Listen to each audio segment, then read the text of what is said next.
এই মুহূর্তে চাঞ্চল্যকর খবর, পল্লীগ্রাম টিভির শফিক গ্রেপ্তার। পল্লীগ্রাম টিভির শফিক গ্রেপ্তার, জনপ্রিয় ইউটিউবার তথা পল্লীগ্রাম টিভির হিরো শফিক গ্রেপ্তার রেজিনগর থানা পুলিশের হাতে। তবে কি কারণে গ্রেপ্তার এই বিষয়ে এখনো পর্যন্ত জানা যাচ্ছে। রেজিনগর থানা এলাকার একটি মেয়েকে মিথ্যা প্রলোভন দেখিয়ে বিয়ের প্রতিশ্রুতি দিয়ে দীর্ঘদিন মেলামেশা করে এবং শারীরিক সম্পর্ক করে। পরবর্তীতে ইউনিটি তার বাড়ির লোকজনকে জানালে তার পরিবারের লোকজন তার সঙ্গে যোগাযোগ করতে চাইলে শফিক কোনো রকমের যোগাযোগ করেনি। ফলে তার নামে ধর্ষণের মামলা করা হয় এবং তার ভিত্তিতে গতকাল রাত্রে তাকে তাহিরপুরের একটি হোটেল থেকে গ্রেপ্তার করে রেজিনগর থানা পুলিশ। এই বিষয়ে কি বলছেন ওই নাবালিকার বাবা শোনাবো কলকাতা সংবাদ টিভির পর্দায়। মাঝে সাঝে আসে আমাদের কে ওই শফিক। কি কারণে আসতো? এমনি আসে, দিয়ে আস্তে আস্তে যেটা বললে তোমাকে আমি বিয়ে করবো। হ্যাঁ, বিয়ে নাই করে আমরা লিচু যাই ঠিক করে।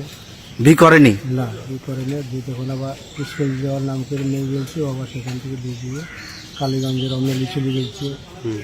দিয়ে বলছি যে আমি বিয়ে করবো, খারাপ লাগে চলে গেছে। সেগুলো আমাদের বাড়িতে বললো। বিয়ের প্রতিশ্রুতি দিয়ে মানে শারীরিক সম্পর্ক করেছিল? হ্যাঁ, করেছে। দিয়ে ওইটা আমাদের বাড়ির মেয়ে ছিল যে তোমার বাপকে ডাকো, তোমার বাপ আসো। যে বাড়িতে এসে দিল, পুলিশকে খবর দিল, পুলিশ চলে আসলো। একটা মীমাংসা করবো। হ্যাঁ, মীমাংসা করি বলে আর কি করলো না। দিয়ে যখন ও আবার চলে গিয়েছিল বাংলাদেশ, দিয়ে এক সপ্তাহের ভিতরে আমি বাংলাদেশ চলে যাবো। আমাদের কিছু লোক আছে, ওরা বলে দেয় কৃষ্ণনগর বাহাদুরপুর হোটেলে ভাড়া করেছিল। ওখান থেকে রাত্রিরে 1টার সময় ধরে এখানে 2:30টার সময় লিস্ট ওর নামে কেস করেছিলেন? কি কেস করেছিলেন আপনি? ওই রেপ কেস করা আছে। রেপ কেস করেছেন? কি মানে ভাওতাবাজি কেস করেছিলেন? হ্যাঁ, ভাওতাবাজি করে ওরকম কাজ করেছে। মেয়ে হোমে আছে, মেয়ে ট্রিটমেন্ট সব হয়ে গেছে। মেয়ে হোমে চলে গেছে 4 দিন আগে। এবং কি চাইছেন আপনি? হ্যাঁ, ও সরকারি যা ভালো লাগবে তাই করবে, আমরা কিছু হবো। আজ যে পুলিশ কোর্টে তুললো, কি বলবেন? কোর্টে তুললে ওর সাজা হওয়া চাই। সাজা? হ্যাঁ, ও যা কাজ করেছে সেই কাজের সাজা। আপনি মেয়ের কে হন? না, বাবা। মেয়ের বাবা। মেয়ে কি করতো?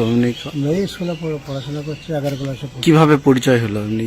পরিচয় ওর সঙ্গে তো হয়নি। জানপুরের একজন মেয়েকে খুব জ্বালা যন্ত্রণা করতো। ওর আসল নাম হয়েছে আকেশ, ডাক নাম ভোলা। ওই যখন ওরকম করলো, মেয়ে এসে বাড়িতে বললো যে এই ব্যাপার। তখন আমরা ওকে খোঁজাখুঁজি করতে লাগলাম যে ওর বড় বাপ জানপুরে বাড়ির দেখছি, ও নিয়ে ঝামেলা করো না, আমি বলে দিচ্ছি, ও আর কিছু বলবে না। যখন ও বলে দিলি তখন ওরা কিছু বললো না। ফাঁকা ফোন কদিন করলো, 2-4 দিন, যে ও ঠিক হয়ে গেল। তারপরে শফিককে ফোন নাম্বারটা দেয়। কে দেয়? বাড়ি ওই ভোলা। যে শফিক তখন যোগাযোগ করে আমার মেয়ের সাথে এরকম কাজ করলো, দিয়ে হাইলাইট করে দিল। একটা চুমা দিয়েছে, এমনভাবে দিয়েছে একবারে ভারতে ঘুরে বেড়াইছে 11 মেয়ের সাথে, যেন ইয়ার বিয়ে না হয়। কিন্তু ভোলা এটা করাইছে, শফিককে দিয়ে খেলাইছে যে মেয়েটা যেন। মেন ঘটনা হয়েছে ওই ভোলা, যে ভোলা খেলাইছে ওই ইকে দিয়ে, আপনার শফিকের দিয়ে। শফিক অ্যারেস্ট হয়েছে না ভোলা হয়েছে? হ্যাঁ, শফিক আর হয়েছিল। এবার শফিক বলছে ওসব বাদ দেয় বা ছেড়ে দেয়।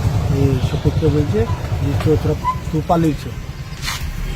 ভোলাও অ্যারেস্ট হয়েছে? হ্যাঁ, ভোলা অ্যারেস্ট হয়েছে। একই কেসে না? ওর নামে কি কেস করেছিলেন? হ্যাঁ, ওর নামে কেস করেছে। ওই তো ওকে নিয়ে বেড়াইছে। কজনের নামে কেস করেছিলেন? 3 জনের নামে। রবিউল বলে আছে পালসুন্ডা বাড়ি, সে তাকে পাইলে সে পালিয়ে গেছে। সে তো আমাদের সাথে ঝামেলা করার চেষ্টা করেছিল। সে আমাদের সঙ্গে বিশাল ঝামেলা করার চেষ্টা করেছিল।